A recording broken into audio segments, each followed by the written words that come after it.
Let's have a review first. Perform the indicated operations of the following radical expressions.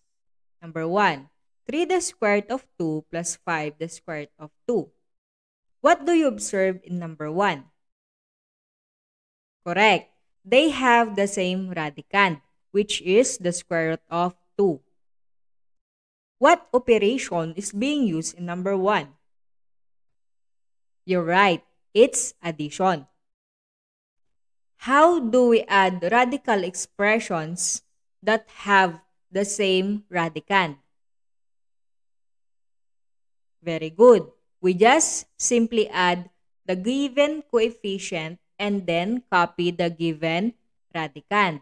So the coefficient in number 1 are correct. We have 3 and 5. So we just simply add 3 plus 5 and copy the square root of 2. What is 3 plus 5? Correct. So the answer is 8 the square root of 2.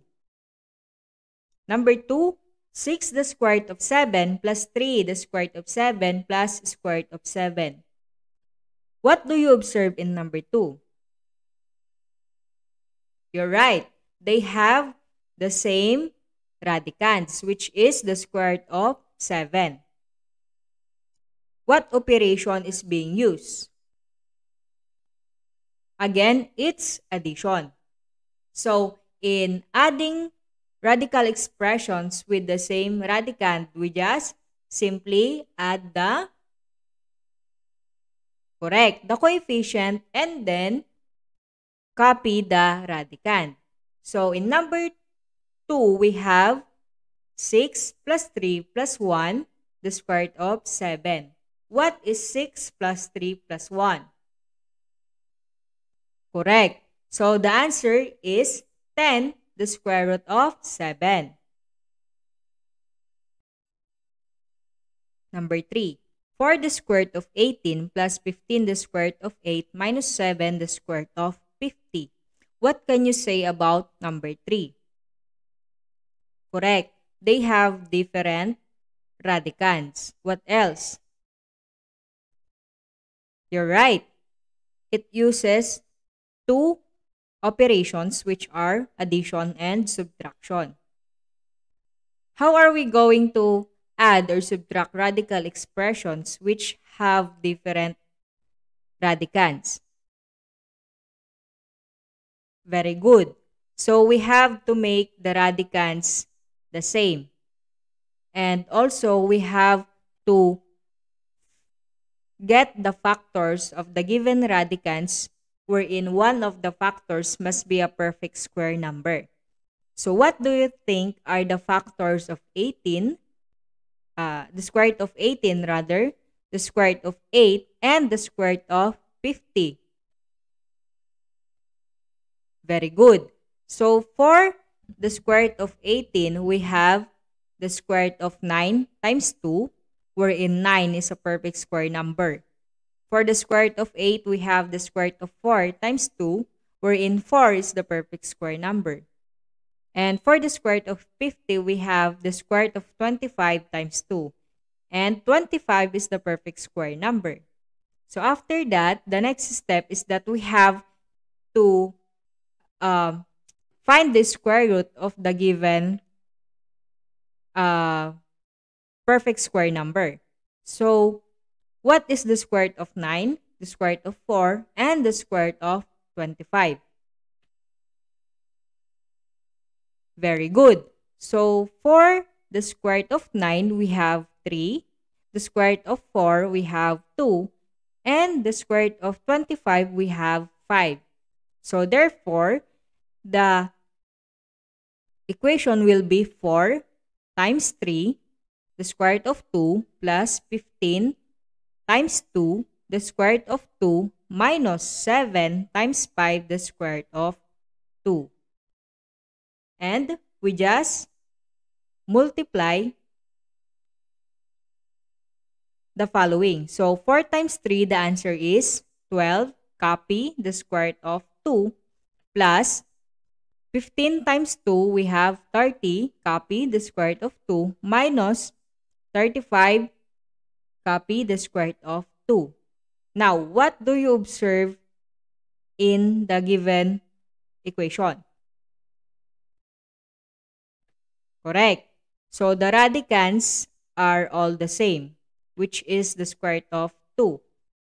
And since the radicands are now the same, we can now add or subtract the given radical expressions. So, what is 12 the square root of 2 plus 30 the square root of 2? Correct. It's 42 the square root of 2 minus 35 the square root of 2. So, the answer is 7 the square root of 2.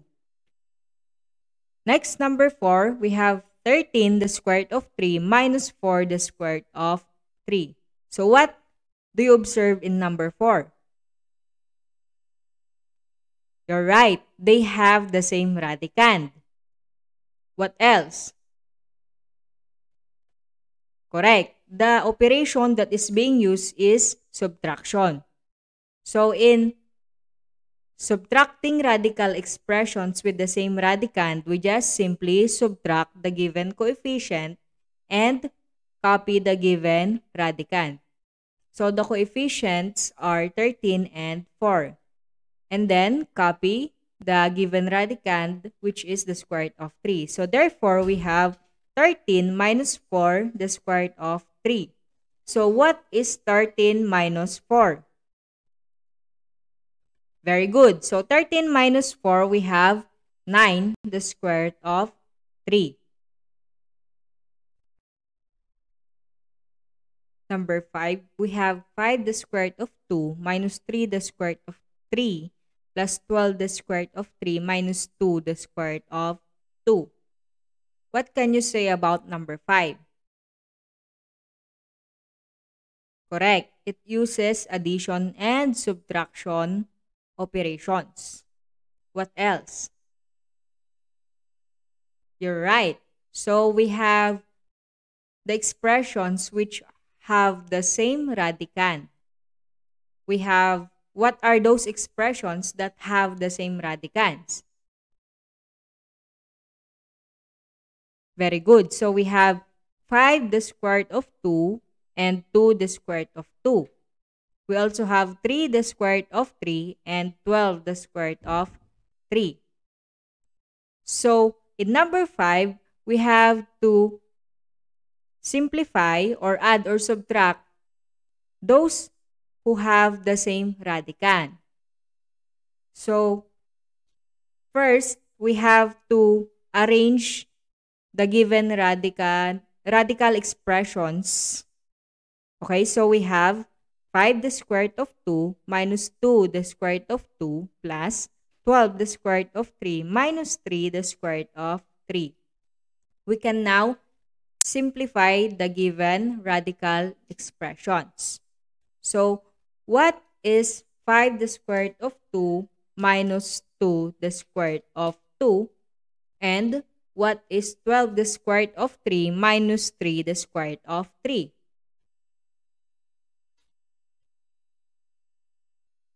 Very good.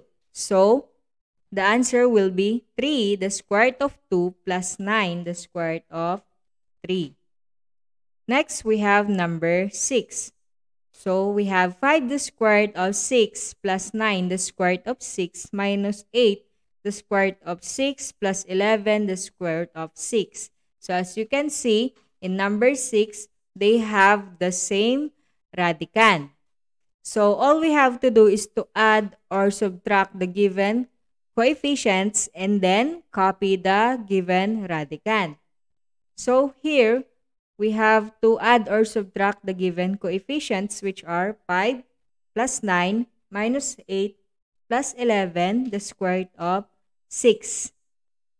Okay, so what is 5 plus 9 minus 8 plus 11? Correct. So the answer is 17 the square root of 6.